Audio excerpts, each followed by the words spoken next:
Hello everyone, this is Aclepius, with another wonderful story written and narrated by Isaiah. It is entitled The Cure by the Vagabond, Part 1. Background music is Lurid Delusion by Matthew Pablo at www.matthewpablo.com. The Cure by the Vagabond, Part 1 of 2.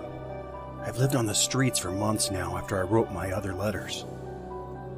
Now that I've written about my dealings with the Obsidian Order to warn people, the thoughts have been getting worse. I fear there'll be no escape from this terror I'm feeling inside.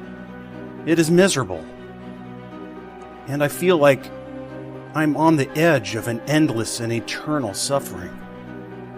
Killing myself may lead to worse suffering if the Order somehow magically has a hold on my soul.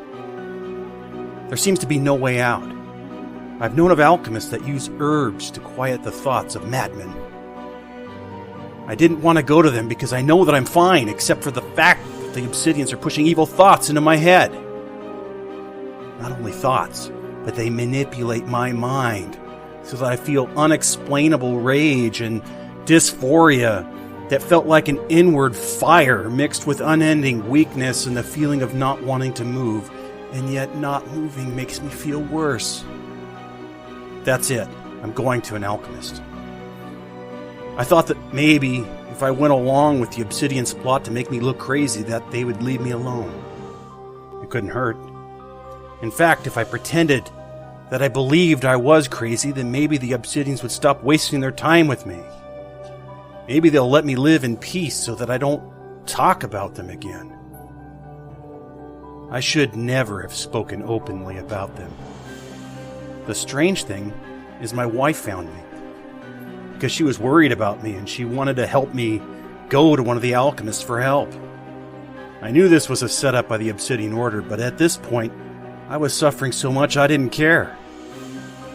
I knew she would tell the alchemist I was crazy and totally twist what happened so that she looked right and I looked crazy, but I was fine with that at this point. We traveled to Kingsport and I found one of the alchemists in the town. Lots of crazies travel through there due to the fighting on the nearby island. When I entered the house of the alchemist, he asked what I was experiencing. I was fearful, to be honest. I didn't want to break any more rules of secrecy. Also, right before I began speaking, I could hear several mounted people riding by the house. I knew how the Order sends indirect messages, and I knew that the sound of the horses was their way of letting me know they had troops watching me in case I said something wrong. So then I told him I always feel bad and have uncontrollable thoughts and miserable feelings. Then my wife looked at me and said, "That isn't all of it. To be continued." Echoes from the Caverns is brought to you by Lord Baldrith, Aclepius, and Sir Style Teckall.